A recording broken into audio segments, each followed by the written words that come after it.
বিগত কয়েক বছরে প্রাকৃতিক দুর্যোগ, অভ্যন্তরীণ সশস্ত্র সন্ত্রাসী গোষ্ঠীগুলোর অপতৎপরতা, সন্ত্রাসবিরোধী যৌথ অভিযানের কারণে নিরাপত্তার স্বার্থে জেলায় পর্যটক ভ্রমণের ওপর বিধিনিষেধ আরোপ ছিল বছর জুড়ে উল্লেখযোগ্য বিষয়, যার প্রভাব পড়েছে বান্দরবান পর্যটন শিল্পে। শীতকে উপলক্ষ করে বছরের এই সময়টাতে পর্যটন নগরী বান্দরবানে পর্যটকদের আনাগোনা বাড়ে। নানা ভাষাভাষী ১১টি ক্ষুদ্র নৃগোষ্ঠী সম্প্রদায়ের জনসাধারণের বৈচিত্র্যময় জীবনযাত্রা মুগ্ধ করে আগত পর্যটকদের। তবে নানা কারণে এবছর বাড়ছে না পর্যটকদের সংখ্যা। তো আবার প্রকৃতির প্রেমে পড়ে এই নির্জঞ্জাট এরিয়াতে আবার আসলাম দেখার জন্যে, বান্দরবনের মুগ্ধতা আবার উপভোগ করার জন্য। যতটুকু জানি যেন আমাদের বান্দরবনের এখনও সিকিউরিটি পারপাসে 3টা স্পট এখনও অফ বা রেস্ট্রিক্টেড।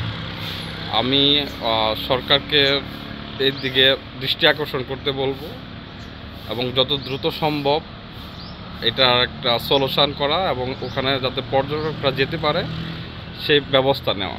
বাট বান্দরবানের যে আসলে একদম যে ভেতরে পাহাড়ের যে থানাগুলো বা উপজেলাগুলো, সেগুলোতে যেতে পারলে একটু ভালো হয়। আমরা শহরে আসি অথবা কোনো রিসোর্টে থাকি, এখান থেকে যখন ভেতরে যাই ঘুরতে তখন ভালো লাগে, কিন্তু এবার এসে দেখলাম স্পটগুলো বন্ধ। সো এটা মনে হয় আমাদের পর্যটন শিল্পতেও ঝামেলা হয়, মানে একটা খারাপ প্রভাব পড়ে এবং পর্যটকরা হতাশ হয়ে যায় আসে। সো আমার মনে হয় সব কিছু ঠিক করে এগুলো আবার খুলে দেওয়া উচিত।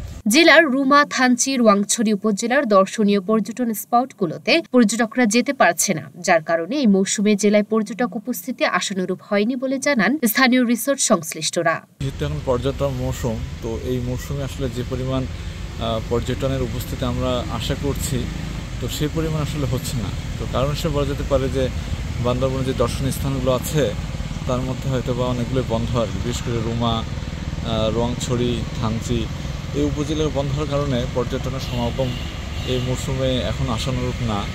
তো আশা করতেছি যে সামনে যদি এগুলো খুলে দেয় প্রশাসন, তাহলে হয়তো বা পর্যটন আরও বাড়বে এবং আশানুরূপ আমরা গেস্ট পাবো আর কি। জেলা আবাসিক হোটেল রিসোর্ট ওয়ার্স অ্যাসোসিয়েশনের দেয়া তথ্য মতে আশানুরূপ পর্যটক ভ্রমণ না থাকায় এই সেক্টরে প্রতি মাসে লোকসান হচ্ছে ১,০০০ কোটি টাকা। লুনা আফরোজ, নিপা, ঢাকা পোস্ট।